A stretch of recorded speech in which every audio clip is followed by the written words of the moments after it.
bem-vindo. Oi, Marcos. Olá, boa tarde a todos. Bom, bem-vindo a todos. Agradecemos em nome da Adnotari a todos os participantes, em especial a doutora Mônica Jardim, professora e doutora muito conhecida por todos aqueles que no Brasil trabalham com o direito notarial, registral, imobiliário, figura constante nos nossos eventos realizados no Brasil, e que será apresentada posteriormente, daqui a pouco, pelo nosso querido Heitor. Tá? Então, agradecemos a todos. Esse evento é uma promoção da Academia Nacional de Direito Notarial e Registral, a nossa Adnotari, entidade sem fins lucrativos, que se pauta pela difusão do conhecimento na área do direito notarial e registral e pelo compartilhamento de informações em prol da sociedade, agregando profissionais de diferentes vertentes ligadas aos registros públicos em geral e, em especial, os advogados, para o aperfeiçoamento no âmbito das atividades extrajudiciais, de modo a melhorar a qualidade dos serviços prestados e disponíveis. Então, aproveitamos a oportunidade para convidar aos presentes a associarem-se à nossa academia através do nosso site adnotari.org.br. Feita essa introdução, eu já passo a palavra ao nosso Heitor Freitas para que ele faça a apresentação da doutora Mônica Jardim e possamos, então, iniciar os nossos trabalhos. Boa tarde a todos. Um grande abraço, Mauro Antônio Rocha, nosso querido vice-presidente. Cumprimento os membros da academia, aqueles que ainda não são membros, reiterando o convite para que integrem o time, visitando o nosso site e o trabalho promovido. Agradeço imensamente a aceitação do convite por parte da professora Mônica Jardim. É uma honra tê-la aqui na academia. Nossa colaboradora, para quem não se recorda, e já convido desde já a ler a entrevista brilhante que nós tivemos na nossa revista inaugural de lançamento dos trabalhos da academia, em que tivemos a colaboração da professora Mônica, e hoje está aqui conosco para fazer a apresentação sobre a questão dos sistemas registrais e a sua razão de ser, agradecendo também a cordialidade, a simpatia que sempre nos recebe, aqui a nossa querida doutora Audrey, aluna lá do Senor, e os demais que estão aqui, nessa recepção do advogado, do notário, do registrador, dos profissionais do direito como um todo, lá na Universidade de Coimbra, e a atenção dispensada pelo estudo do direito comparado, que eu acho que é isso que mais causa a nossa admiração, reforça cada vez mais o nosso apreço pela querida professora Mônica. Passo aqui a fazer uma breve leitura da nota curricular da professora, que diante da sua extensão, da sua competência, eu vou ler aqui de uma forma mais rápida aqui para que nós possamos passar a palavra. Mônica Jardim, professora auxiliar da Faculdade de Direito de Coimbra, onde é regente na licenciatura, da segunda turma da disciplina de Direito das Coisas e da disciplina de Direito dos Registros e Notariado, e no mestrado científico na disciplina de Direito Imobiliário Registral.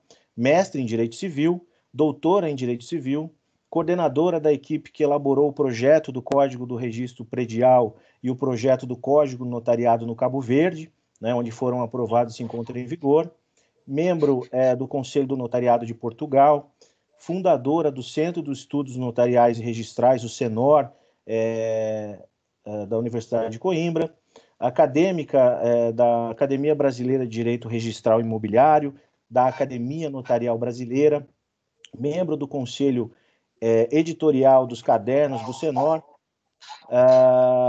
e membro do Conselho Editorial dos Cadernos da Corregedoria Geral da Justiça do Estado de São Paulo, autora de diversas obras e uma das principais, se não, na minha opinião, a maior referência nos estudos do direito registrado notarial a nível mundial.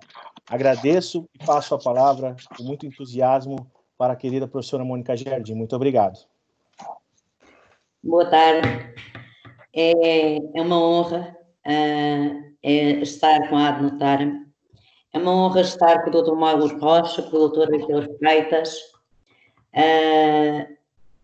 O Dr. Mauro já me recebeu no Brasil. O Dr. Heitor já fez a gentileza de ir assistir a palestras minhas no Brasil. Na verdade, não tinha como recusar o convite. Tinha adiado a aceitação, mas sabia que estaria aqui logo que o Dr. Heitor me voltasse a pedir, porque essa é uma particularidade dos grupos da pós-graduação. Acima de tudo, criam-se vínculos e tornamos-nos amigos, e não se diz que não.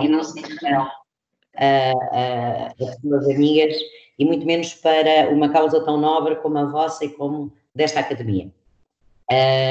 Posto isto, não vos vou cumprimento todos os que estão a assistir. Já reparei, pelo que disse o Dr. Heitor, que são mais conhecidos no público também. Obrigada por estarem de novo comigo. Nós vamos falar dos sistemas registais e da sua diversidade. Parte dos que estão a assistir já me ouviram falar deste tema. De todo modo, foi o tema que decidimos, pelo qual decidimos a opção que fizemos. Para se entender os diversos sistemas registais e a sua origem, a sua razão de ser e depois a sua diversidade, temos de ter presente o que é um direito real, algo que para nós já é dado de barato, já entendemos, já é dado por assento. O direito real traduz-se numa relação, por força da qual uma coisa está diretamente subordinada ao domínio ou à soberania de uma pessoa. Ou por outra via, nos direitos reais, há uma esfera de domínio que é entregue ao seu titular e, precisamente por isso, todos os outros estão afastados, estão arredados daquela zona. Todos os outros estão vinculados pelo dever geral de abstenção. Muito se fala acerca da eficácia erga omnes dos direitos reais. Todos os não titulares dos direitos reais estão vinculados ao dever geral de abstenção, ao dever de não se imiscuírem, de não perturbarem ou não interferirem com a atuação na coisa e na atuação do titular de direito real. Precisamente porque assim é, por força desta eficácia erga omnes dos direitos reais, como é evidente, os não titulares de direitos reais, vinculados pelo dever geral de abstenção, independentemente de qualquer obrigação por si assumida, estão vinculados a esse dever e correm um maior risco de, não obstante atuarem em boa fé, correm um grande risco de violar o direito real alheio. Quando nós temos uma relação creditória, temos um devedor e um credor. O devedor pode violar, os demais, em princípio, não. É claro que há a teoria da eficácia externa das obrigações, enfim, mas para casos muito específicos. Não, nós temos o titular de um direito e todos os demais estão vinculados à abstenção. Mesmo, apesar de não terem assumido a obrigação de o fazer, e mesmo que atuem sem culpa, de boa fé, e mesmo que não causem dano, se violarem esse dever, depois têm que arcar com as consequências. Acresce que, além deste risco, todos aqueles que não são titulares de direitos reais e que pretendam tornar-se titulares de direitos reais, em ordenamentos jurídicos onde não exista um sistema registal, correm o risco de estar a negociar com alguém que nunca adquiriu o direito, ou com alguém que adquiriu o direito mas já o transmitiu. Correm o risco também de afinal adquirirem uma garantia não prioritária. E depois, no confronto com o verdadeiro titular do direito real, ou com o titular do direito de garantia prioritária, claro que vão perder, vão sair a perder. Estes riscos eram relativamente atenuados em sociedades cujos núcleos populacionais eram reduzidos e em que o tráfico imobiliário era pouco ou escasso. Porque em sociedades com núcleos populacionais reduzidos, as pessoas acabavam por saber quem era o titular do direito real, quem é que adquiria determinado direito, através do próprio negócio. Tinham conhecimento pelo próprio negócio, ou tinham conhecimento que testemunhavam, ou em virtude do negócio e da tradição da coisa. A partir do momento em que os núcleos populacionais passaram a crescer, a partir do momento em que ocorreu um crescimento demográfico dos núcleos populacionais e em que o tráfico imobiliário também aumentou exponencialmente, os riscos aumentaram. Os riscos aumentaram, os riscos para os não titulares de direitos reais e, obviamente, agudizou-se o conflito existente e que a doutrina habitualmente denomina como um conflito entre a segurança estática e a segurança dinâmica. Agudizou-se o conflito entre a segurança do titular do direito real e a segurança do tráfico imobiliário. Defender apenas o titular do direito real, dar conta de que este é titular de um direito que é eficaz perante quem quer que seja, apenas em virtude do negócio que celebrou, ou do negócio e da tradição da coisa, passou a ser uma solução claramente desequilibrada e injusta para o tráfico jurídico, para os terceiros. Nessa altura em que os terceiros já não tomavam conhecimento da aquisição dos direitos de forma tão simples, os diversos legisladores dos diversos ordenamentos jurídicos instituíram os registros imobiliários. E, no fundo, a grande causa é esta, é não permitir que um direito real seja oponível a um terceiro sem que previamente tenha sido publicitado. Esta fase inicial ocorreu numa época temporal muito próxima nos diversos países. A instituição ou a criação do sistema de registro imobiliário ocorreu na Bélgica em 1851, em França em 55, em Espanha em 61, em Portugal em 63, em Itália em 65, na Áustria em 71, na Alemanha em 1896. Ou seja, um espaço de tempo muito curto, em que os diversos ordenamentos jurídicos europeus criaram, instituíram o sistema de registro imobiliário. Faço aqui uma ressalva que é a seguinte: o último país que eu referi foi a Alemanha, em 1896, mas a Alemanha, ou Munique, é quem tem o registro mais antigo da história.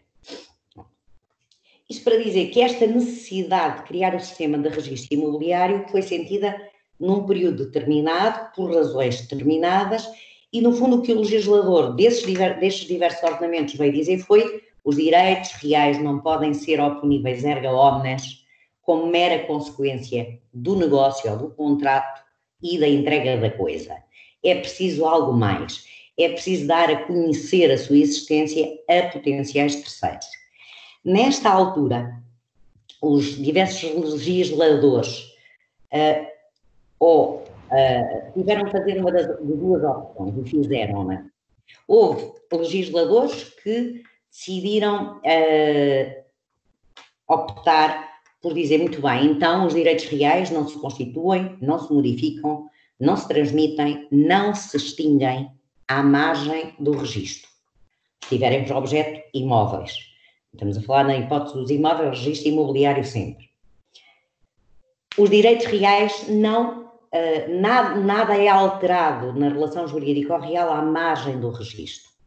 Estes ordenamentos jurídicos foram os ordenamentos jurídicos que optaram pelo registro constitutivo. O direito real para nascer, para se modificar, para se transmitir, para se extinguir, tem previamente de ser objeto de registro. Outros ordenamentos jurídicos fizeram uma opção diversa. Por exemplo, França, a Bélgica, Itália, Portugal, fizeram uma outra opção, que foi, não, o direito real pode nascer à margem do registro, pode nascer, pode constituir-se, pode transmitir-se à margem do registro, mas depois deve ser publicitado pelo registro como modo de consolidar a sua oponibilidade. Se não aceder ao registro, se não for dada publicidade a esse direito real, caso apareçam certos e determinados terceiros com determinadas características que reúnam um conjunto de requisitos, o titular do tal direito real, que efetivamente o adquiriu, com eficácia erga omnes, depois vai perder. Ou vai ver onerado o seu direito, precisamente porque não deu publicidade, a publicidade que devia dar. E a grande regra, quando nascem os sistemas registrais, como comecei por dizer, é direitos reais não podem ser mais eficazes erga omnes com base no mero contrato ou no contrato e no acordo. Assim surge, então, a primeira distinção, o registro constitutivo, é o que acontece no Brasil, é o que acontece na Suíça, é o que acontece na Áustria. Não há qualquer aquisição de um direito real à margem do registro, aquisição, modificação, extinção, ou registro consolidativo, como forma de consolidar a sua oponibilidade perante certos e determinados terceiros, como acontece em Portugal, em França, em Itália, na Bélgica, no Luxemburgo, por exemplo. Peço desculpa. Para explicar melhor o que acabei de dizer,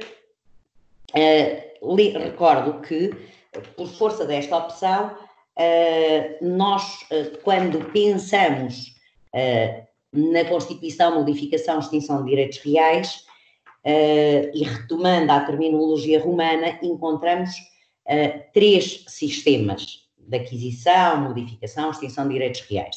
O sistema do título, o sistema do modo e o sistema do título e do modo, que se prende muito com a função que tenha o registro ou a tradição da coisa. No sistema de título, que é aquele que vigora em Portugal, em França, na Itália, na Bélgica, o que acontece é o seguinte: os direitos reais constituem-se e transmitem-se com base apenas numa justa causa, num fundamento jurídico, no contrato, no negócio jurídico, na sentença, numa disposição legal. Basta a causa, o fundamento jurídico. Não é preciso um ato que concretize, que torne efetiva essa aquisição. Não é preciso aquilo que se chama um modo. Não é preciso a entrega da coisa, não é preciso o pagamento do preço, não é preciso o registro. Basta o título. Por um mero acordo, no caso de haver acordo, se o título for acordo, dá-se a transmissão de direito real. Para facilitar a distinção entre estes sistemas, permitam-me que parta de um título em concreto, um contrato de compra e venda. O título pode ser outro, como já disse, mas imaginando que é um contrato de compra e venda, num sistema de título, o que acontece é o seguinte: este contrato de compra e venda produz em simultâneo negócios obrigacionais e negócios reais. Um só contrato produz ambos os efeitos, obrigacionais e reais. Esse contrato é apto a produzir os efeitos reais, não necessitando de um ato de execução de vontade. Basta o acordo das vontades entre as partes, não é preciso nem a entrega da coisa, nem o pagamento do preço, nem o registro, não é preciso um modo. Mas, precisamente porque basta este acordo de vontades, esse acordo de vontades não pode padecer de vícios, não pode padecer de causas de inexistência, de nulidade, de anulabilidade. Portanto, vigora o princípio da consensualidade primeiro, porque basta o acordo de vontades. Em Portugal, o princípio da consensualidade está consagrado no artigo 408, mas precisamente porque basta o consenso, o acordo, esse acordo não pode padecer de vícios e vale o princípio da causalidade. Como não é preciso um modo, o registro não é constitutivo. Isto é no sistema de título. Depois temos o sistema do título e modo. O sistema de título e modo, no sistema de título e modo, não basta, voltando ao nosso exemplo, o tal contrato de compra e venda, é preciso o contrato de compra e venda e um ato de execução de vontades. Mas o sistema de título e modo pode assumir uma de duas modalidades. Pode ser um sistema de título e modo simples ou um sistema de título e modo complexo. Sistema de título e modo simples é o que existe, por exemplo, no Brasil e em Espanha. Neste país, voltando ao exemplo da compra e venda, temos um negócio que produz quer efeitos obrigacionais, quer efeitos reais. Um só negócio produz ambos os efeitos, tal como no sistema de título. Mas esse negócio não basta para produzir os efeitos reais. Depois é preciso um ato de execução de vontade. Em Espanha, a entrega da coisa. Quer em causa estejam móveis, quer imóveis. No Brasil, a entrega da coisa, no caso dos móveis, o registro, no caso dos imóveis. Portanto, temos um sistema em que é preciso um título e depois um modo. Modo esse que é o registro se forem imóveis. Neste sistema título e modo, ainda assim não basta o modo, precisamente por isso é que se diz que é título e modo. Não basta o registro, não basta a entrega da coisa. O título tem que ser um bom título também, não pode padecer de causas de inexistência, de nulidade, de anulabilidade. Portanto, vigora também aqui o princípio da causalidade. Depois temos o sistema do título e modo complexo. O sistema título e modo complexo vigora, por exemplo, na Áustria. Na Áustria, o modo é complexo porque é formado por dois elementos. O que se passa na Áustria é o seguinte: temos um negócio que é a causa, a compra e venda, a nossa compra e venda, como exemplo, temos esse negócio e este negócio só produz efeitos obrigacionais. Mal comparado, com pouco rigor, podemos dizer que é como que o nosso contrato de promessa. Temos um primeiro negócio, a causa, que só produz efeitos obrigacionais, através do qual as pessoas se obrigam a vender e a adquirir.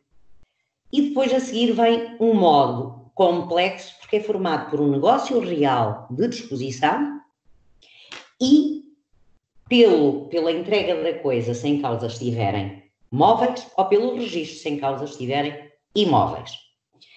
É um sistema que envolve título e um modo formado por dois elementos, e é um sistema em que o modo formado pelos dois elementos também não é suficiente. O título, o tal negócio obrigacional, tem que ser válido, não pode padecer de causas de invalidade, também vigora aqui o princípio da causalidade. Depois temos o sistema do modo complexo. O sistema do modo complexo que surge na Alemanha. Aparentemente, tudo se passa como na Áustria. Começamos por ter um negócio obrigacional, uma compra e venda que apenas produz efeitos obrigacionais, depois temos um negócio de disposição e depois a entrega da coisa ou o registro, consoante em causa estejam móveis ou imóveis. Mas há aqui uma grande diferença, que é esta. O negócio de disposição, o negócio real, que encontra a sua causa no negócio obrigacional, abstrai dessa causa e não é afetado por invalidades que esse negócio obrigacional tenha. Vale não o princípio da causalidade, mas sim o princípio da abstração. E por isso mesmo, o tal título, o tal negócio obrigacional perde a relevância, e daí que se diga que é um sistema de modo complexo, em que o que interessa é o negócio real e a entrega da coisa, o negócio real e o registro. Estes são os sistemas de aquisição dos direitos reais que encontramos em confronto. E como podem ver, consoante cada um deles, o registro é constitutivo ou não. No sistema de título não é constitutivo, no sistema de título e modo, quer simples, quer complexo, e no sistema de modo complexo, o registro é constitutivo quando assume o papel de modo, ou seja, quando em causa estão imóveis, no sistema de modo complexo, no sistema de título e modo complexo, e no sistema de título e modo simples, como o Brasil, em que o modo é o registro.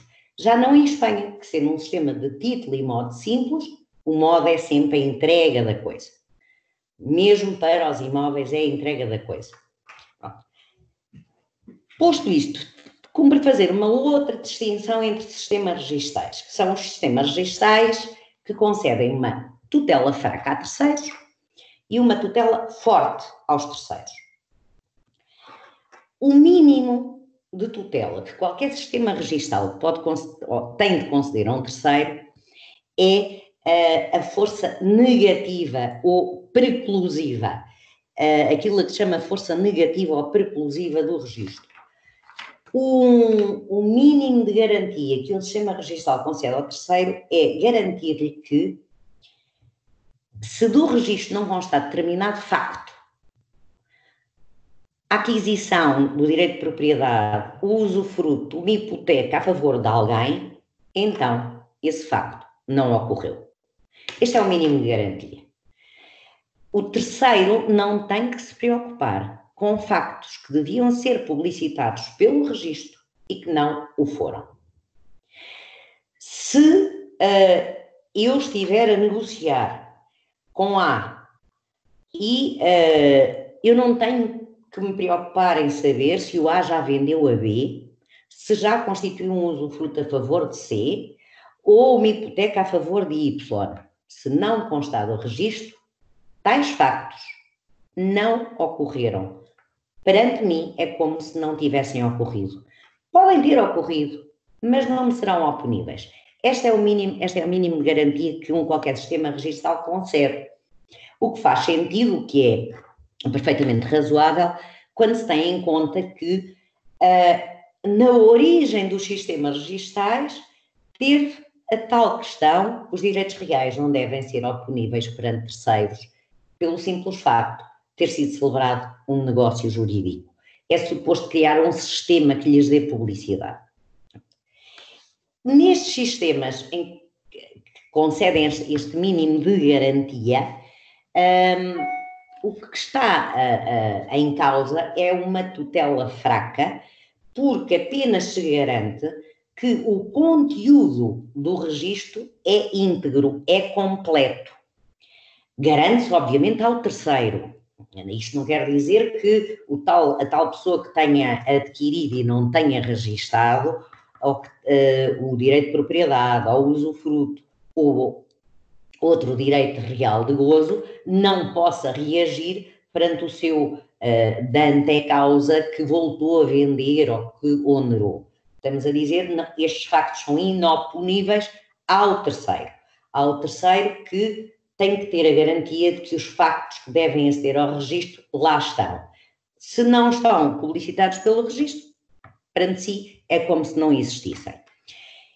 Mas o terceiro só tem esta garantia, já não tem a garantia de que está a negociar com o verdadeiro titular do direito. Não tem a garantia que aquele que consta como titular registral, de facto, adquiriu o direito que lhe vai transmitir ou que vai onerar.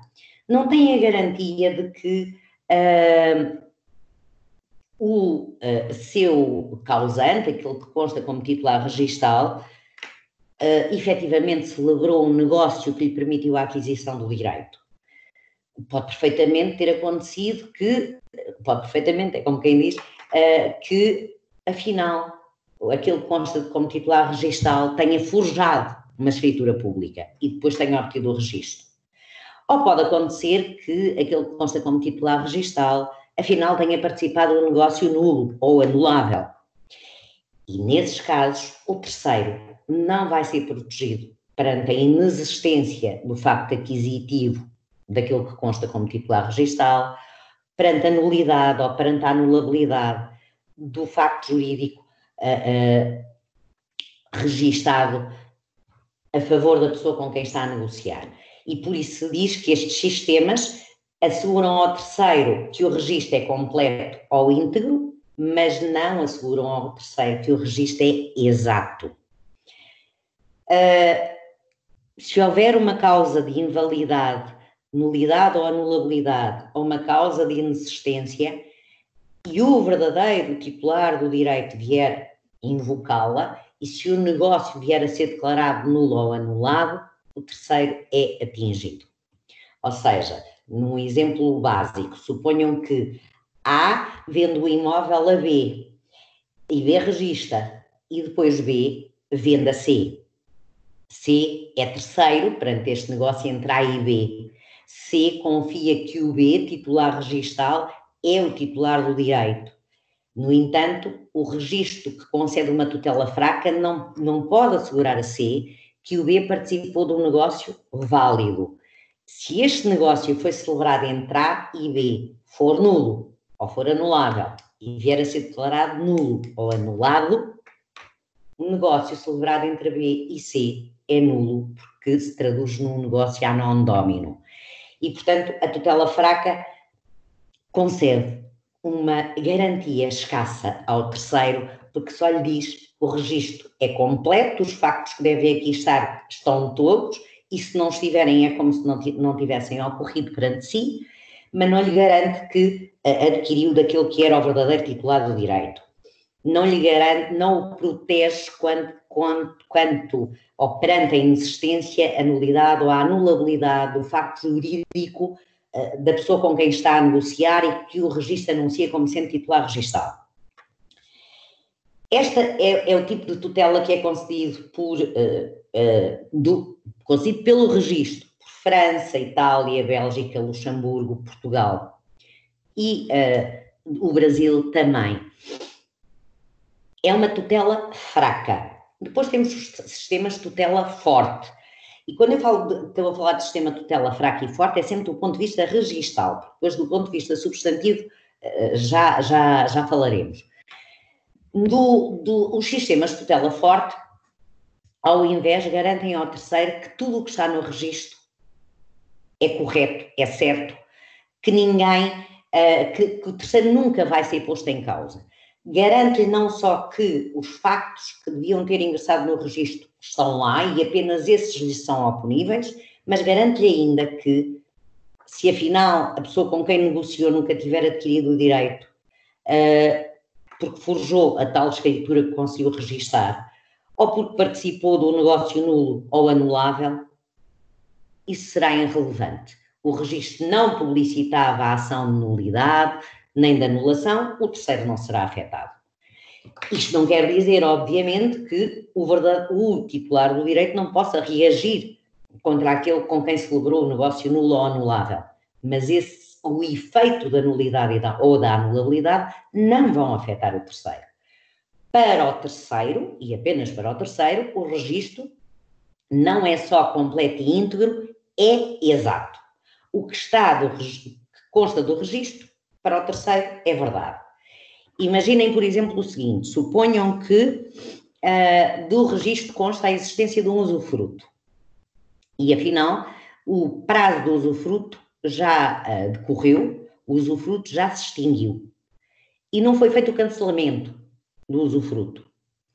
Se o usufrutuário onerar o seu direito usufrutuário, o ex-usufrutuário, aproveitando o facto de continuar a constar como titular registal, a onerar o seu direito de usufruto, imaginem com uma hipoteca, essa hipoteca vai subsistir. O credor hipotecário vai estar garantido por ela, apesar de, afinal, do ponto de vista substantivo, já não existir usufruto. Dele apenas estar indevidamente anunciado no registro, indevidamente porque extemporaneamente, uma vez que o usufruto já se extinguiu. Do mesmo modo, num sistema de tutela forte, se, por exemplo, uma hipoteca for cancelada indevidamente e se de seguida um credor se tornar credor por exigir uma hipoteca e exigir essa hipoteca apenas e só por verificar que aquele direito de propriedade está livre e desonerado, a primeira hipoteca que existia, cujo registro foi indevidamente cancelado, pode voltar ao registro, mas nunca colocará em causa o grau de preferência do segundo credor hipotecário que só se tornou credor porque confiou que afinal a primeira hipoteca já não existia, porque o registro anunciava, publicitava o seu fim. Este é o tipo de tutela forte. Os terceiros estão protegidos contra tudo.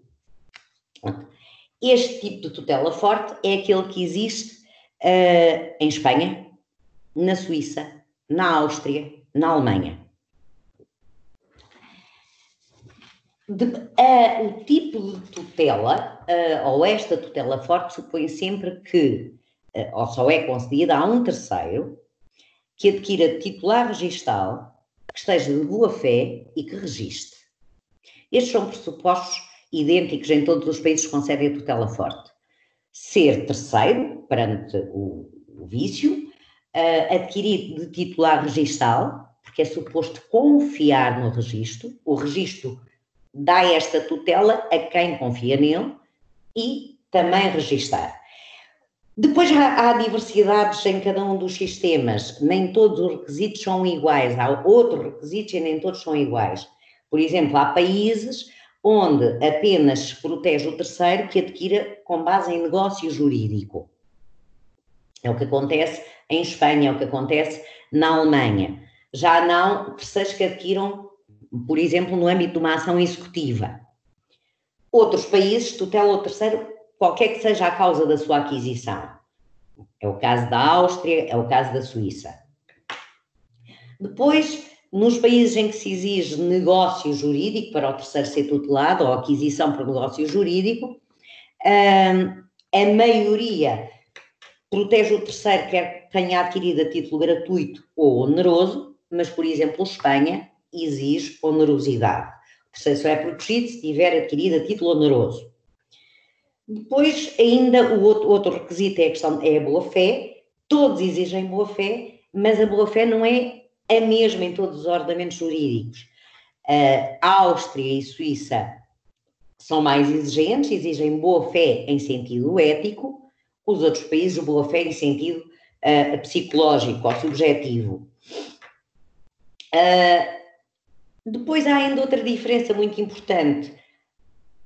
A tutela forte, esta tutela forte, pode ser concedida imediatamente. O terceiro adquire de um titular registal de boa-fé e registra, não vai poder perder o seu direito, ou pode ser, esta tutela pode ser concedida apenas de forma diferida, ao fim de um determinado período de tempo. É o que acontece na Áustria, em determinadas circunstâncias, é o que acontece em Espanha, em situações de exceção. Em regra, é uma tutela imediata.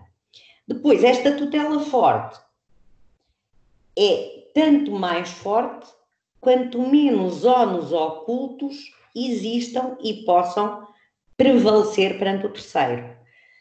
Créditos laborais, créditos tributários, expropriações, etc. E em todos os ordenamentos jurídicos que concedem tutela forte, há ónus ocultos, mais ou menos, mas existem. Posto isto, sistema de tutela forte, sistema de tutela fraca. Muitas vezes tenta-se arranjar uma correlação entre registro constitutivo e tutela forte, registro meramente consolidativo, ou como tradicionalmente se denominava, declarativo, e tutela fraca. É muito vulgar haver esta tendência para dizer apenas os sistemas nos quais o registro é constitutivo podem conceder ao terceiro uma tutela forte. Não é verdade, não é assim. E o facto do sistema do registro ser constitutivo em determinado ordenamento jurídico também não assegura tutela forte. Basta lembrar a Grécia ou a Holanda, que impõem um registro constitutivo e a tutela é fraca.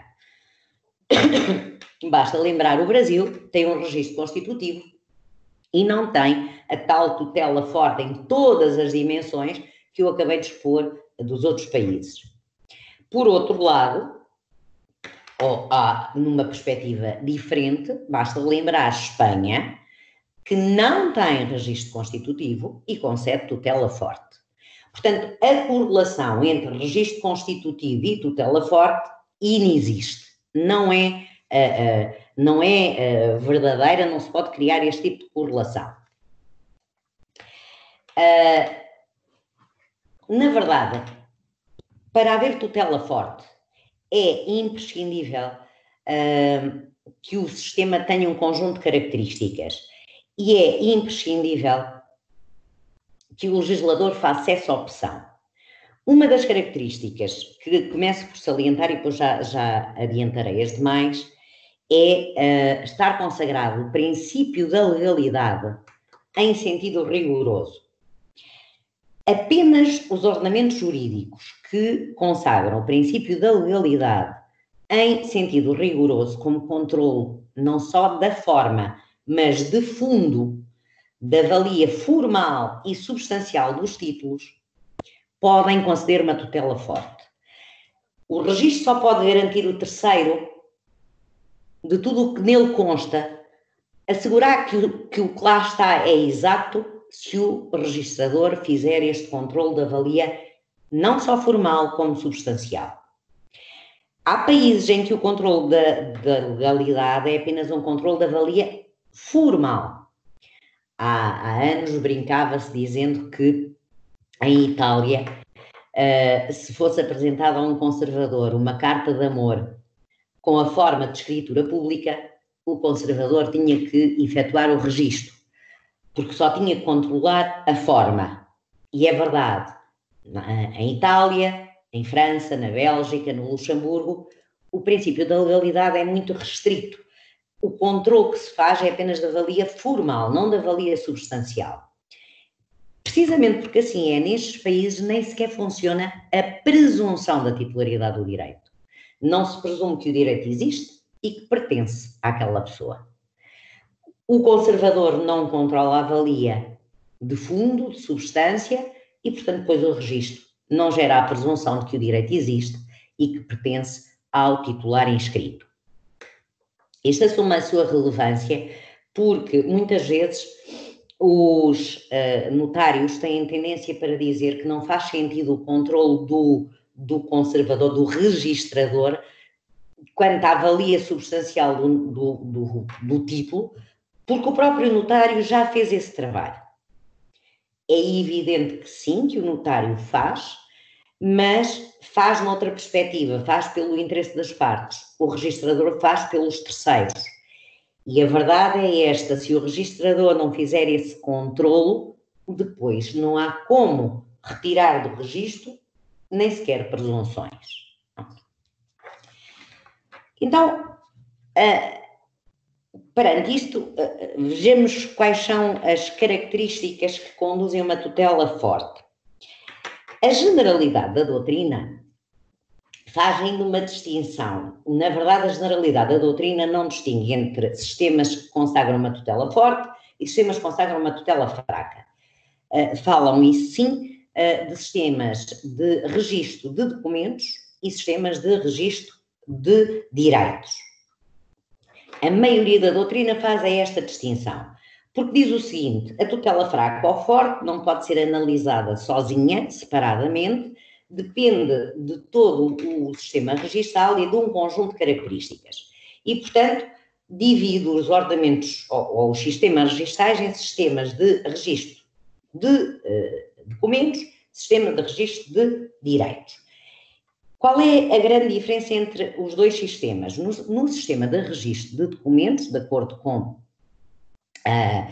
a maioria da doutrina, o que acontece é o seguinte: vigora o fólio pessoal e não o fólio real, apenas ingressam no registro factos ocorridos inter vivos, não mortis causa, não vigora o princípio do trato sucessivo ou da continuidade e não vigora o princípio da legalidade em sentido rigoroso, amplo, como controle também da valia substancial. E por isso mesmo a tutela é fraca, diz a doutrina. Nos sistemas de registro de direitos, vigora o fólio real, ingressam no registro as aquisições inter vivos e mortis causa, vigora o princípio da legalidade em toda a sua amplitude, vigora o princípio do trato sucessivo ou da continuidade e, por isso, a tutela é forte. Esta é a distinção que tradicionalmente é feita, mas a verdade é que depois, quando se chega à hora de dizer se um determinado ordenamento jurídico se integra num sistema de registro de documentos ou de registro de direitos, esta doutrina o que tem em conta é apenas a tutela. Só para vos dar um exemplo, quer Portugal, quer o Brasil, são sistemas de fólio real, em que ingressam no registro quer os factos aquisitivos intervivos, quer mortis causa, que consagram o princípio da legalidade em toda a sua amplitude, que consagram o princípio do trato sucessivo ou da continuidade.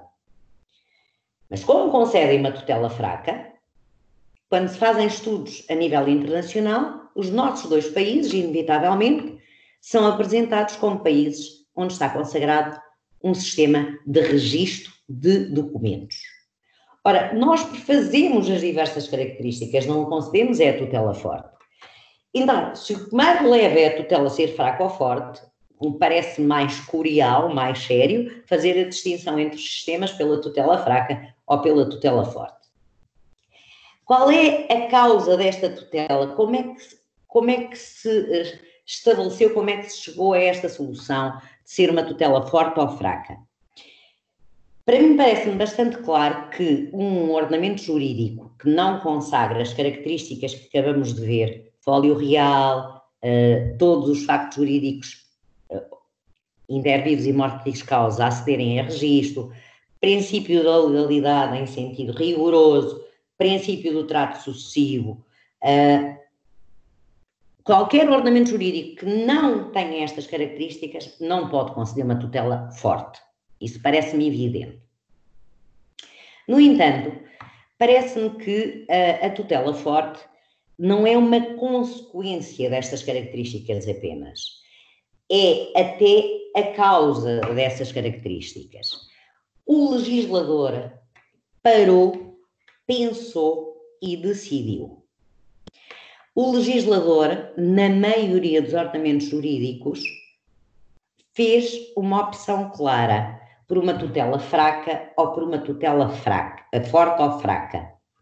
Reparem, a tutela forte, ao assegurar que o terceiro está sempre protegido, que está protegido mesmo que tenha negociado com alguém que consta como titular registal e que tenha forjado uma escritura pública, ou que afinal não tenha adquirido porque participou de um negócio nulo ou anulável, está a proteger o terceiro, prejudicando o verdadeiro titular do direito.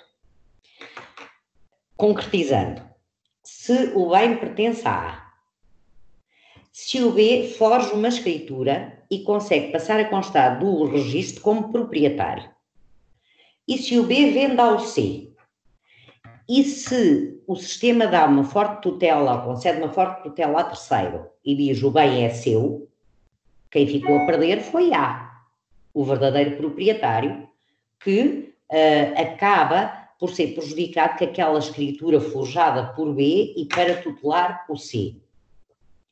Se o A vendeu a B, mas vendeu a B por erro ou em virtude de coação, e se a seguir o B vendeu a C, e se quem é protegido é C, quem fica desprovido da titularidade do direito é A, aquele que era o verdadeiro proprietário.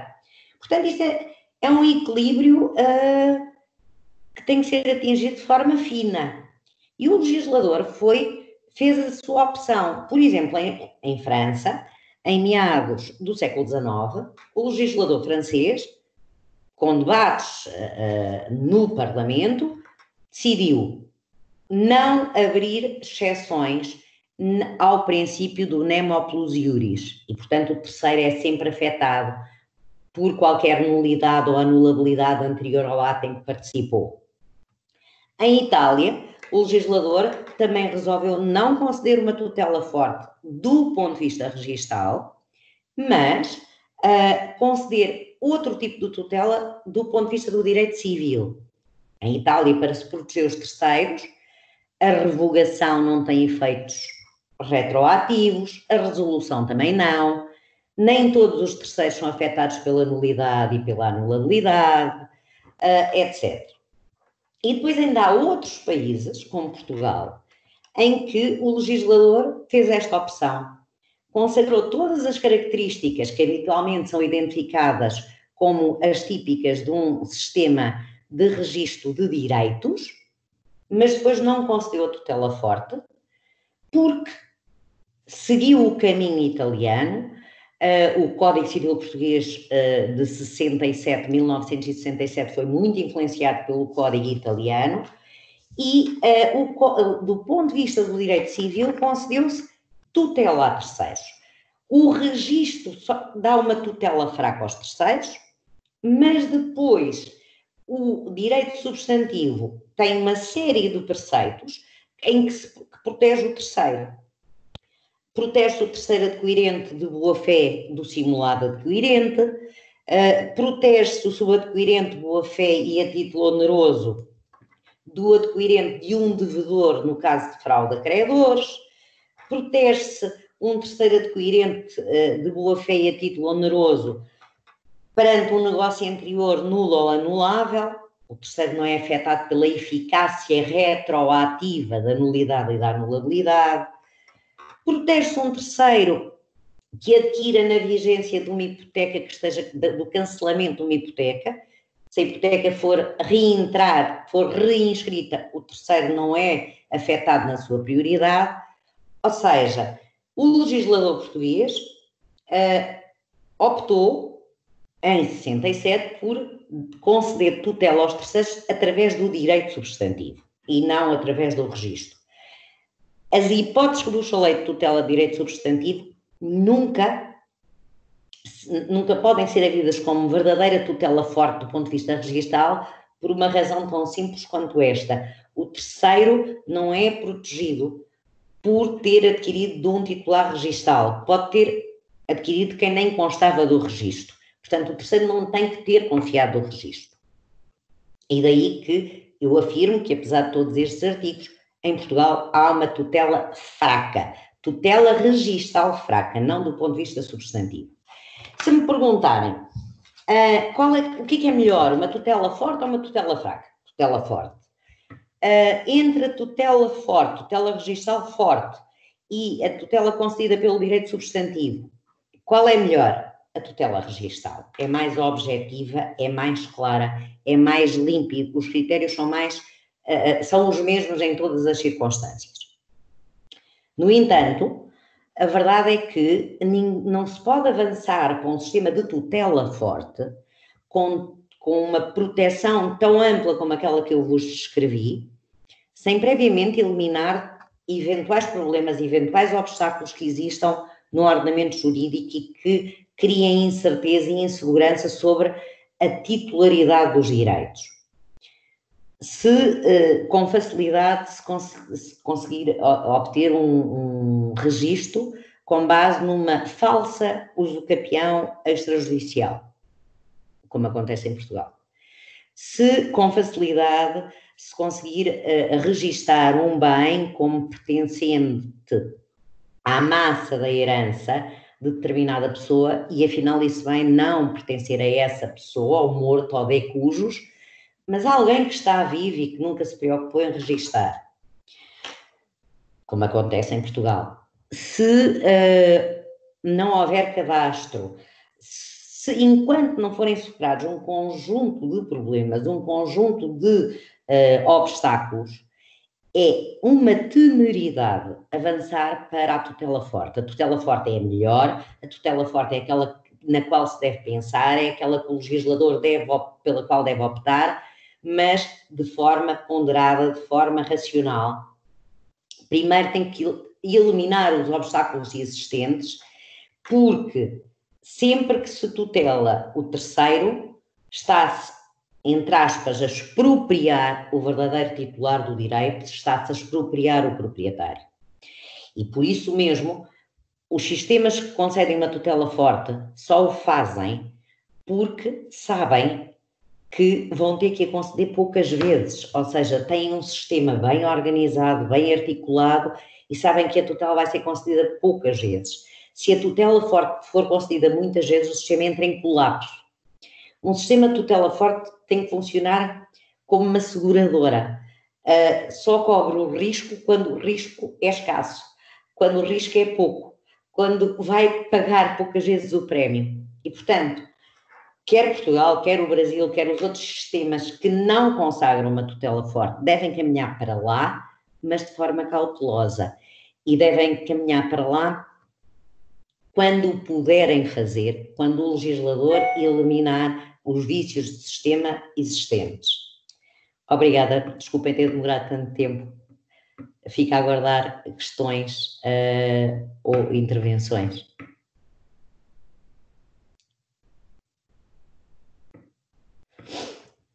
Mauro?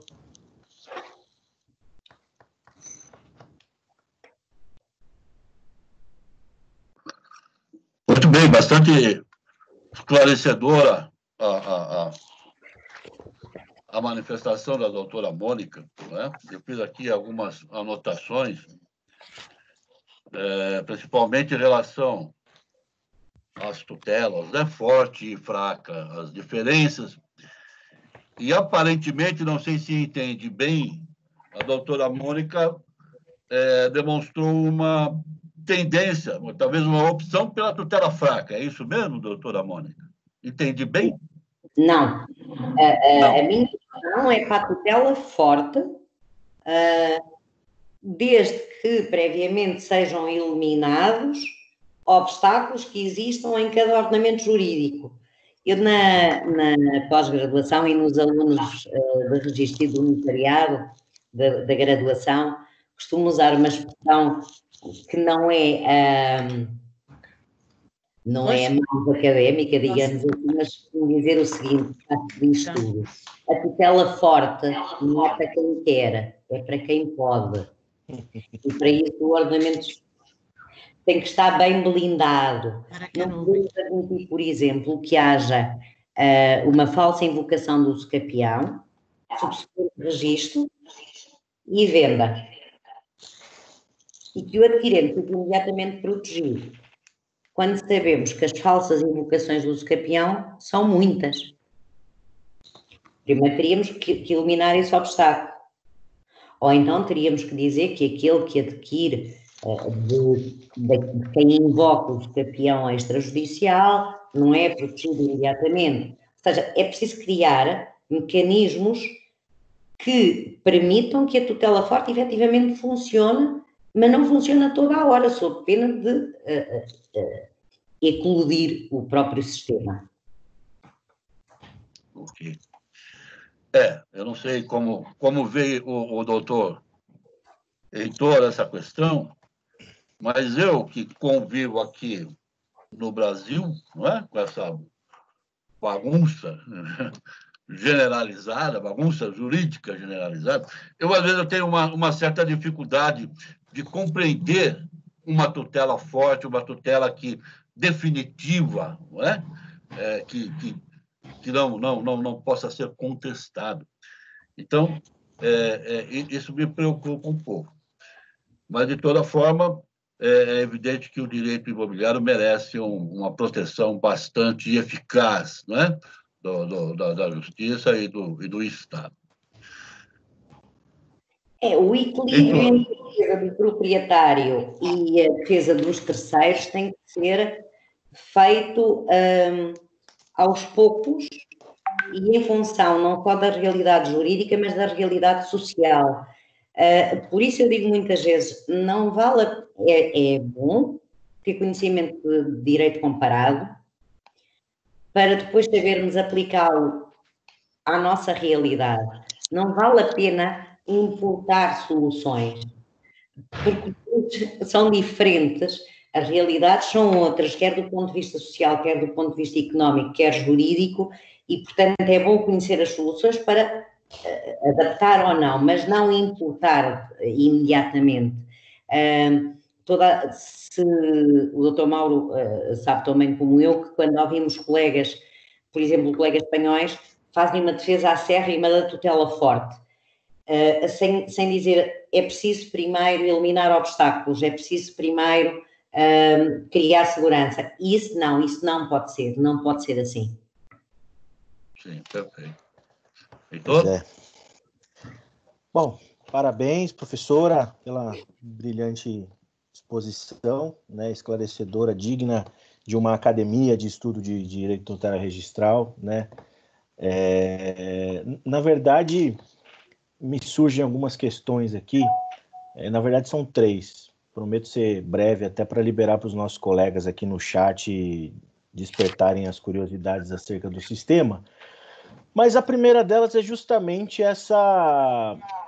Eu penso, né, e peço desculpas se estiver errado, que a nível europeu, por exemplo, há uma ideia de uniformização, né, do tráfico de bens. Nós temos as diretivas da União Europeia, até recentemente, talvez não tão recente assim, a questão dos testamentos, né, no sentido de que o direito imobiliário e os reflexos, né, como um todo, os direitos reais, tem aí uma padronização na sua interpretação. Eu acho que seria talvez o mundo ideal. A nível europeu, não seria interessante que tivéssemos um sistema único para para todos os países, digamos assim, ou diante das suas especificidades, Portugal, na sua extensão, França, Espanha, diante da sua magnitude de território, não caberia uma uniformização de uma tutela forte, por exemplo? Já se tenta a uniformização noutros domínios, nomeadamente num Código Civil Europeu, também como se tentou a hipoteca europeia, uma hipoteca de regime único. O que acontece é que os diversos ordenamentos jurídicos estão muito presos à sua tradição. Por exemplo, França não aceita que deixe de vigorar o Código de Napoleão e o princípio da consensualidade. Itália não aceita que o registro seja constitutivo na Itália. Há particularidades que são suscetíveis de se revelaram insuscetíveis de serem superadas e de conduzir à harmonização. E a eurohipoteca, como na altura se falou, nunca foi viável, desde logo pela diversidade de sistemas. É claro que essa seria a realidade ideal em termos de Europa, uma unidade de direito substantivo e direito registal, porque não há uniformização registal se não houver também direito substantivo. Tem que haver pelo menos mínimo algumas normas de direito substantivo que têm que suportar o direito adjetivo, que é o registal. A tutela forte seria ideal a nível de toda a Europa, nesse sentido, porque geraria outra confiança. Eu acabei de vos dizer que a Alemanha concede uma tutela forte. Portugal, do ponto de vista registal, concede uma tutela fraca. Embora do ponto de vista civil conceda uma tutela bastante boa. E que a França concede uma tutela fraca porque assegura sempre, apenas e só o verdadeiro titular do direito, o proprietário, que pode a qualquer momento intentar a ação de nulidade, de anulação, reivindicar, etc. Como podem imaginar, e na Europa a hipoteca tem peso, ao contrário do que acontece no Brasil, e é muito utilizada. Como podem imaginar, se disserem a um credor alemão que vai constituir uma hipoteca sobre um bem na Alemanha, o credor alemão, se conhecer o sistema registral, bem, está tranquilo, porque sabe que a partir do momento em que registra a hipoteca, vai ser protegido sempre. Não, a sua posição não vai ser posta em causa. Nada do que se tenha passado antes, nenhuma inexistência, invalidade, nulidade ou anulabilidade o poderá afetar. Quem vai decair é o verdadeiro titular do direito, que contra ele não pode reagir.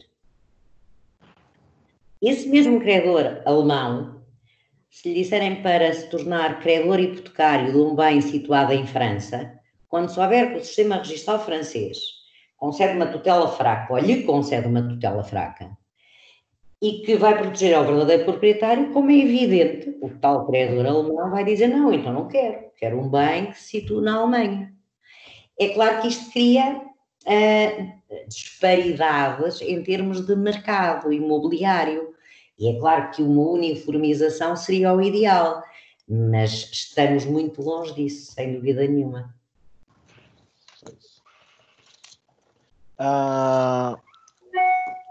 Acho que não dá para a gente pensar aqui no Brasil sobre a tutela de terceiros sem falar do glorioso, e não tão glorioso para muitos, o princípio da concentração dos atos na matrícula. Tenho certeza que a professora Mônica já ouviu, toda vez que se fala de um sistema de tutela forte e fraco, tenho certeza que aqui no Brasil a professora já ouviu as nossas agruras com relação ao princípio da concentração dos atos na matrícula. E eu pergunto, assim, fazendo só um contexto para os colegas que estão aqui, que não estão familiarizados, enfim, sem intenção alguma de conceituar na sua essência, mas a ideia até construída pela jurisprudência, né, sumulada pela STJ, depois com a lei de 2015, de unificar todas as informações, né, a publicidade, para que o usuário do sistema registral, o homem médio, enfim, aquela pessoa que não detém conhecimento, uma vez tendo a matrícula em mãos e livre de ônus de gravames, há uma presunção, uma boa-fé relativa de que esse terceiro potencial adquirente, em adquirindo o imóvel, estaria livre e desimpedido de eventuais infortúnios, digamos assim, né? A jurisprudência das diversas regiões do país fragilizou esse entendimento. Hoje, ainda que, né, em que pese nós tenhamos o princípio da concentração dos atos na matrícula, é sabido que em muitos tribunais ainda deve haver a via crucis do adquirente de procurar certidões na localização do imóvel, no domicílio do vendedor, enfim, né? E sob pena, inclusive, de lá na frente, num processo judicial, ter desconstituído esse registro, ficando o terceiro adquirente de boa-fé haver navios aí diante de um sistema da tutela fraca, digamos assim.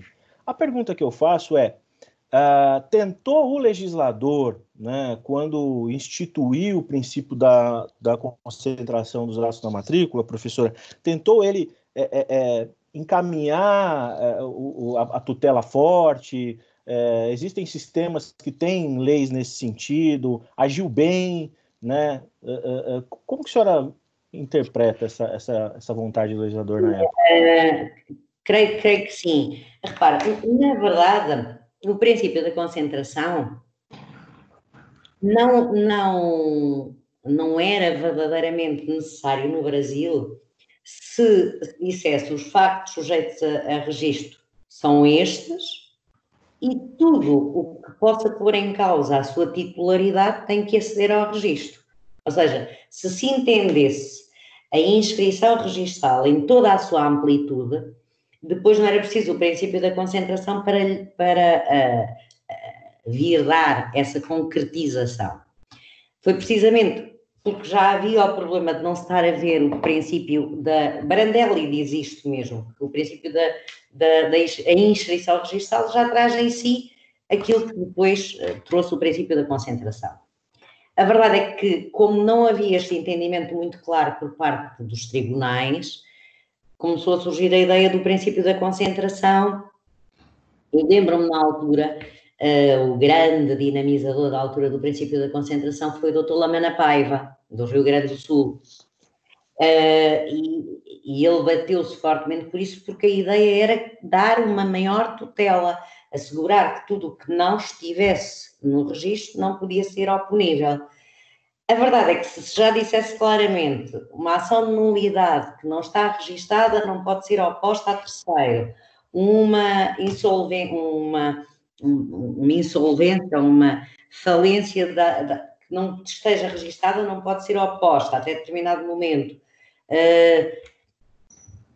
Créditos laborais, créditos tributários têm preferência, mas só até um determinado limite. Não haveria necessidade disso, mas claramente que o princípio da concentração foi pensado para tentar dar mais força ao sistema registal.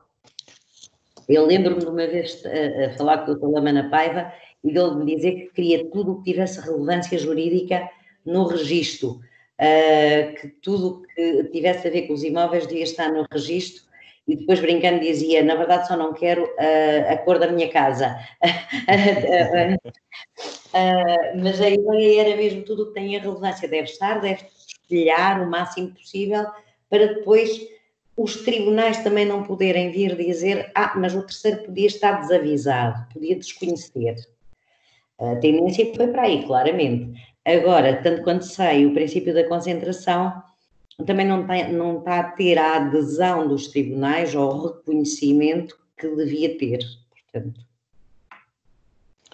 Doutor Mauro, alguma consideração a respeito? Não. É isso mesmo. Sobre o princípio da concentração, é isso mesmo. Eu acho que nós temos tentado implantá-lo, né? Mas há uma série de contestações à sua efetividade e tudo isso, e acho que ainda vamos levar alguns anos para termos uma matrícula que seja efetivamente forte para tutelar os interesses dos proprietários. E dos terceiros também interessados, né?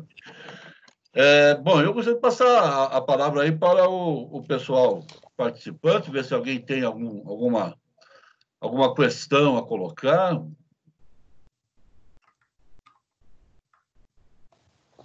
Doutor Marcos Prado, alguma questão? Boa tarde a todos. Parabenizando a doutora Mônica aí pela excelente exposição. Já acompanha há muitos anos aí em Congresso do IRIB, já há mais de 20 anos, figura recorrente aí de peso da doutrina registral imobiliária em Portugal e no Brasil, com certeza. Satisfação ouvi-la sempre. Uma dúvida de ordem prática para os advogados aqui, muitos associados da nossa academia são advogados e militam assessorando clientes, compradores, na aquisição imobiliária no Brasil, né? E é um tema que tem relação com o que foi mencionado pelo doutor Heitor em relação ao princípio da concentração e muito relacionado também com o grau de segurança jurídica do sistema registral imobiliário brasileiro. Nós aqui, então, temos que percorrer todas as certidões, como a senhora sabe, nos distribuidores, e cada vez mais isso não tem mais fim. Depois veio a desconsideração da personalidade jurídica, que obriga também os advogados a procurarem pessoas jurídicas da qual o vendedor do imóvel participa como sócio, porque muitas vezes dívidas trabalhistas e fiscais, principalmente da empresa, acabam recaindo sobre o patrimônio particular do sócio. E assim vai, cada vez mais, em matéria de execução fiscal, existe presunção, inclusive, de fraude de execução.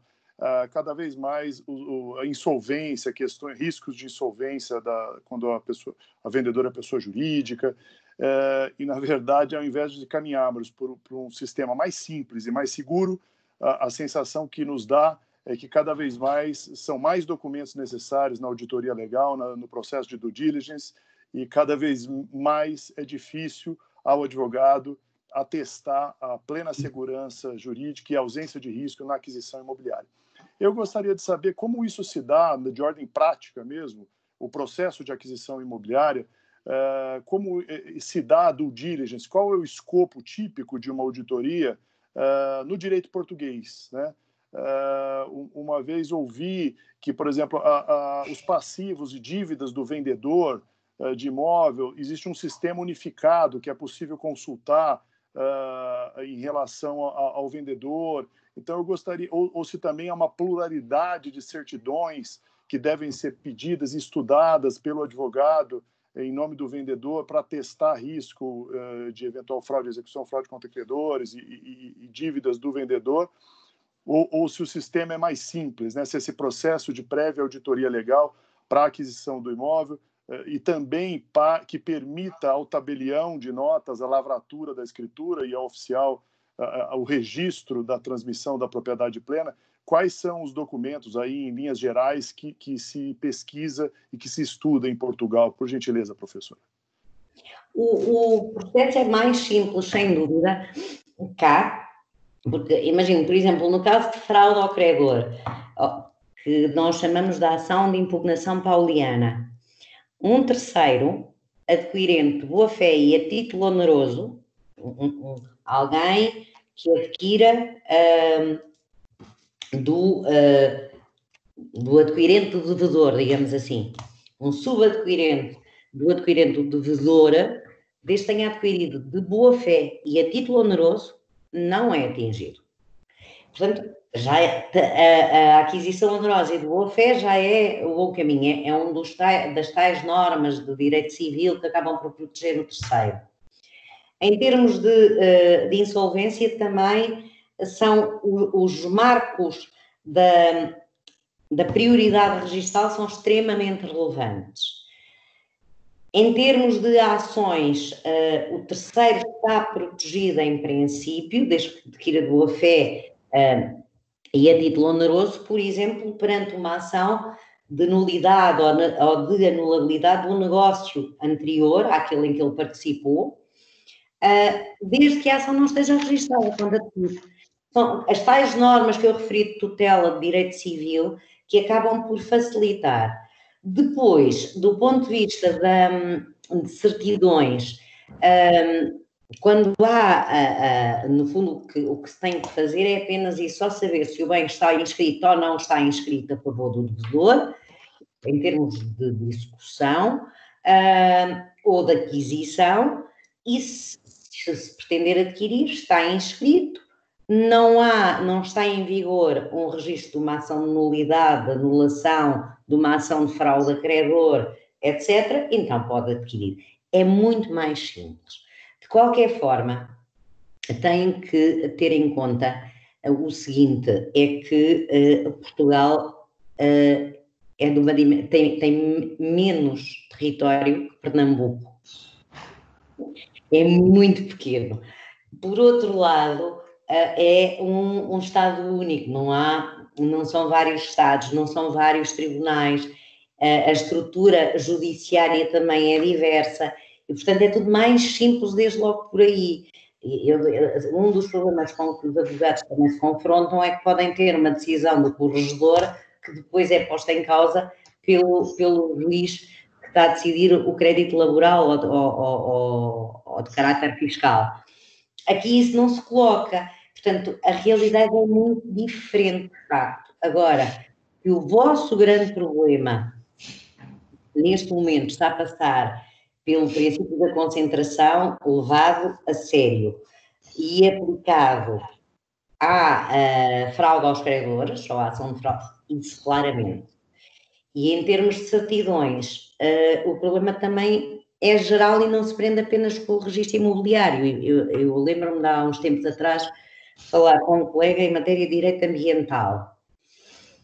Saber se está em reserva, em que tipo de reserva está, se é terreno contaminado, enfim, os vários aspectos ambientais, também isso devia estar tudo publicitado num único sítio e, quem sabe, no registro, porque não? E isso facilitaria, ou seja, centralizar facilitava. Da mesma forma como criaram a central de escrituras dos notários, em que tudo pode ser ali encontrado, tentar arranjar núcleos de centralização das informações que já todos nós sabemos são os mais importantes para os brasileiros que estão a trabalhar no tráfico imobiliário. Agora, é claro, a vossa questão da dimensão de um continente é incomparável a nossa realidade à vossa. Muito obrigado. Mais alguém? Doutor Hilário Lula? Duas questões aqui.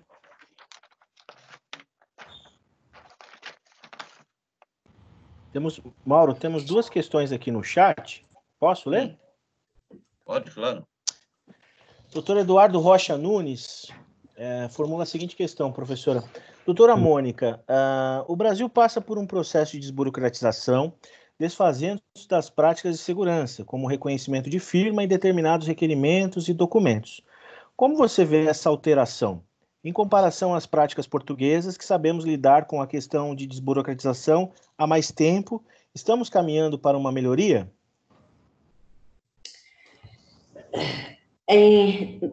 Depende da forma como seja feito. Em Portugal, em rigor, não houve desburocratização. Até porque não era verdadeiramente, não eram burocracias que estavam em causa, eram questões de forma. E também não houve em Portugal uma desformalização. O que aconteceu foi que houve apenas uma mudança de agente, ou uma atribuição de competências a outras entidades. O reconhecimento de firma era apenas feito pelo notário. Passou a ser feito também por advogado, solicitador, Câmara de Comércio e Indústria e registradores e seus funcionários e outras entidades. Os negócios tinham que ser reduzidos à escritura pública, passaram a poder ser reduzidos à escritura pública ou ao documento particular autenticado e passou a ter competência para fazer o documento particular autenticado, o registrador também, que faz o título e registra. A doutora Fernanda explicou o processo de titulação em Portugal já na Adnotária. O registrador e os respectivos funcionários, advogados, solicitadores e câmaras de comércio e indústria. Portanto, em rigor, em Portugal não houve, quanto a estas medidas, desburocratização nem desformalização. Ou foi atribuição de competências a outras pessoas que não notários, que coloca problemas, designadamente, saber quem é que faz o controle da atividade dessas outras entidades, se tem ou não tem informação específica, controle deontológico, disciplinar, etc. Porque, a dada altura em Portugal, a questão era esta, e é neste momento, para ser juiz tem que se ter formação específica, para ser advogado tem que se ter formação específica, para ser o que quer que seja juridicamente tem que se ter formação específica, para exercer atividade notarial, qualquer um pode exercer, a partir do momento em que todos os atos são praticados desta forma. Agora, há outras medidas de verdadeira desburocratização, como, por exemplo, antes, quando se eu pretendesse adquirir um imóvel, eu tinha que ir aos serviços tributários para obter a documentação junto dos serviços tributários. Tinha que percorrer uma série de serviços para os obter. Neste momento, se eu celebrar o negócio junto do registrador, na conservatória, como se chama em Portugal, como são elementos que constam do sistema e são da administração pública, vai cair imediatamente ali, não é preciso estar a entrar. É claro que os notários já têm que ir buscar essa documentação. Isso é desburocratizar de facto, é tirar a burocracia que era desnecessária. Se todos os documentos estavam junto do Estado, não fazia sentido fazer com que os particulares percorressem as diversas capelinhas para ir buscar e só depois negociar. Portanto, é preciso fazer a distinção entre o que é burocracia desnecessária com aquilo que é formalidade necessária e formalidade depois se deve ou não ser mantida com um só agente, que é o notário, ou se pode ser atribuída essa competência a outras entidades, como aconteceu em Portugal, de forma um bocado estranha. Tudo o que seja tirar a burocracia, concordo, em absoluto. Desformalizar é outro assunto. É outro assunto porque a forma tem a sua importância, a sua relevância. Não é por acaso que ela está estabelecida para os negócios em que o legislador o diz. Obrigado. E a última aqui da doutora Maria Aurélia. Doutora, boa tarde. Pergunte, por favor, como obter uma certidão predial apenas com a morada. Ele coloca entre parênteses o endereço do imóvel. Acho que é aquela questão do indicador pessoal, do indicador real, as vedações, né? Do Código de Registro Predial, né? Em Portugal não consegue obter qualquer uma certidão registal se não tiver o número do indicador real. Pode ir primeiro às finanças, aos serviços tributários, obter a certidão que consta das finanças e depois pode solicitar junto dos registros que façam uma busca tentando ver se está ou não registado. Mas não se consegue saber da existência do registro do imóvel pelo nome da pessoa, pelo índice pessoal, não se fazem buscas desse tipo. E além disso, já era assim a regra. Neste momento, com a Lei de Proteção de Dados Pessoais, é preciso saber quais são os interesses que estão subjacentes àquela questão e, portanto, tudo está mais limitado ainda. Mas é preciso ter o número do prédio, o número que consta, o número da matrícula, no fundo, para depois fazer a pesquisa. Muito bem. Doutor Mauro? Doutor Hilário, queria fazer algum questionamento? Boa tarde, doutora. Parabéns pela exposição. Eu tenho uma questão que eu gostaria de saber como que ocorre aí em Portugal com relação a essas questões do grande conceito do terceiro de boa-fé, não é? Aqui, o Código de Processo, em 2015, tentou limitar uma situação ao terceiro de boa-fé, limitando que as certidões seriam tão somente a do imóvel ou de uma residência, da residência do vendedor ou do titular daquela situação. Dizendo que qualquer situação fora disso, o ônus de fazer a prova, que não era o adquirente de boa-fé, é daquele que alega, né? E em Portugal eu gostaria de saber se essa situação é igual aqui ou se tem que buscar em várias certidões, embora a senhora já tenha passado aí alguns elementos sobre como isso acontece, né? Mas aqui no Brasil ainda não pegou, parece. Mesmo que a pessoa apresente certidões, tão somente do local do imóvel quanto da residência, ainda os nossos tribunais entendem boa-fé todo aquele que, de qualquer forma, não tenha qualquer contato, fazendo ele provar que tinha boa-fé. Né? Eu não sei se a boa-fé aí é a presunção, olha, quem tem que provar que eu não estava de boa-fé é o outro, não eu que estava de boa-fé, porque boa-fé a gente não presume, né? Eu penso assim, boa-fé a gente entende que todo mundo está de boa-fé inicialmente. Aqui em Portugal, 2 pontos. Os terceiros, que são protegidos e que apenas são protegidos estando de boa-fé, são eles que têm o ónus de fazer prova da sua boa-fé. Cabe aos terceiros que podem beneficiar de uma tutela extra, por estarem de boa-fé, fazer prova que estão de boa-fé. Depois essa boa-fé varia, consoante o artigo em questão do Código Civil, entre uma boa-fé em sentido ético ou em sentido psicológico. A nível europeu, mesmo os países que concedem uma forte tutela, nem todo aquele conjunto de situações, só há presunção de boa-fé, ou só funciona a presunção em Espanha e na Suíça. Em todos os outros países é preciso quem vai beneficiar da tutela fazer prova da boa-fé.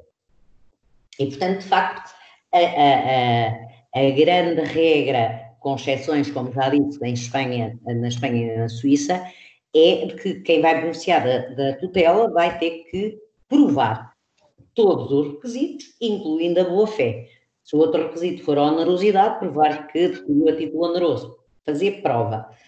Agora, a dificuldade está em saber qual é que tipo de boa-fé vai ser exigida e, portanto, aqui em Portugal é relativamente simples porque a lei dá-nos os dados. Por vezes diz-se, basta que o terceiro desconheça sem culpa.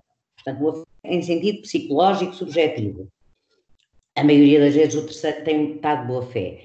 Noutras hipóteses diz, a boa-fé tem que ser em sentido ético e passa por desconhecer a invalidade do negócio, mas concretiza.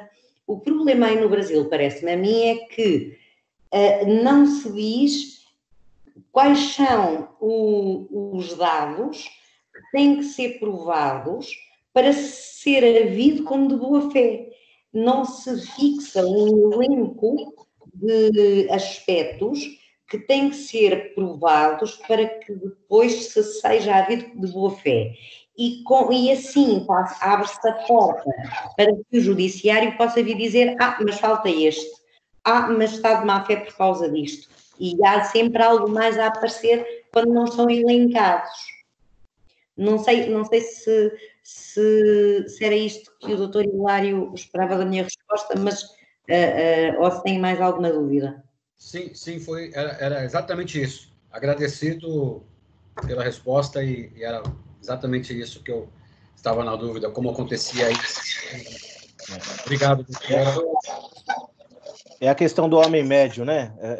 Muitos usam essa questão do homem médio, o homem diligente, né? Mas depende do jogador, né? Para um jogador que está acostumado, que vive no mercado imobiliário, que tem amigos corretores, advogados, imobiliaristas, o homem médio para ele é de um condomínio edilício, né? Que mora num grande centro urbano. O homem médio para determinado jogador de uma cidade no interior é uma outra ideia. Então, às vezes, rotular essas subjetividades é muito complicado, né, professor? Heitor? O doutor Marcos Prado, até para a gente poder encerrar aqui, acho que alguém está me chamando aqui também. A senhora que está no meio aí do direito notarial registral português, tem alguma informação para passar sobre as escrituras eletrônicas? Vão instituir, não vão? Tem algum projeto aí que avançou mais com essa questão da pandemia? Ainda não há um projeto em debate, mas a Ordem dos Notários, esta atual ordem, que já dura mais de 2 anos, ou 3, já não posso concretizar, sempre foi muito favorável à escritura eletrónica e o atual governo também sempre foi muito favorável à modernização de tudo e de tudo o que seja eletrónica, à informatização. Este governo é o que veio na sequência de todos os que há anos atrás conduziram ao sistema ao registro eletrónico em Portugal, todo espalhado por todo o país e, portanto, de facto, agora o caminho será para a escritura eletrónica, bem como para uma central de escrituras, coisa que não existe em Portugal, por incrível que vos possa parecer, e que no Brasil existe. Mas a tendência é para aí naturalmente, inevitavelmente, e creio que devem ser os notários a dar o primeiro passo, sob pena de serem ultrapassados pelo mercado e por outros agentes. Portanto, se quiserem continuar a fazer a certificação das firmas, a fazer, a dar forma aos atos através de escritura, é como tem que ser feito. Não vejo que haja particular dificuldade em fazê-lo, designadamente se tivermos um notário ao lado de cada um dos otorgantes, ou se tivermos um notário a fazer dessa forma, online, tentando apurar tudo. É claro que temos toda aquela dimensão de tentar verificar se a parte não está a ser coagida, se não incorreu em erro, tentar pode ficar dificultada com o distanciamento, mas que pode ser eliminada desde logo se houver um notário de cada lado, a trabalhar em conjunto. Haverá soluções por certo. Agora, é inegável que tudo o que seja novidades do ponto de vista informático, desburocratizar nesse caso, não obrigar as pessoas a deslocar-se a um determinado sítio, e facilitar, que mais tarde ou mais cedo vai ter que ser adotado. Esse é o caminho em todo o lado. Na Áustria já existe a escritura digital há muito tempo e, portanto, cá não demorará muito tempo e se a ordem está favorável e o governo dará. Ok. Bem, acho que é de boa a educação liberar a nossa palestrante para que ela possa jantar. Eu acho que já está na hora, né? Aí em Portugal. Bom, então, olha, agradecemos em nome da notária, a doutora Mônica Jardim, pela notável palestra, pela notável aula, né? Com o qual nos brindou nesta data e já aguardamos e solicitamos aí um breve retorno para aprofundar ainda mais essas questões e nos permitir conhecer aí as questões registrais portuguesas. Tá bom? Muito obrigado. Lembramos a todos que amanhã, às 19 horas, teremos uma mesa redonda onde vamos discutir essa novidade da semana, a chamada alienação fiduciária compartilhada, né? Que foi trazida por uma medida provisória nesta semana. Já saiu aí uma resolução do Banco Central regulamentando. E amanhã estaremos eu, Marcos Prado, Mark Stalder, Dr. Josué Passos, Marcos Kikunaga e Eduardo Tristão, debatendo essa questão, vendo aí no que ela poderá nos ajudar. Tá certo? Então, convidamos a todos para participar. De resto, obrigado e até amanhã. Muito obrigado, doutora Mônica. Obrigada eu. A minha participação sempre que se o entenderem. É só agendarmos, organizarmos agendas. Já agora, pergunto, doutor Mauro, amanhã, essa palestra que estava a falar, será a que horas? Porque eu tenho todo o interesse em assistir. Será às 19 horas, horário brasileiro. Certo, mas já terei jantado, será o meu serão. Obrigada. Muito obrigada. Bom, será um prazer se a senhora estiver presente. Sim, tentarei, porque estou num grupo de cartório em que se está a debater muito isso, de cartório brasileiro, e gostaria de ficar mais esclarecida. Muito obrigada. Um abraço. Um abraço. Heitor, muito obrigado aí pela participação e obrigado a todos os que participaram do nosso evento. Até logo. Até logo. Grande abraço, obrigado por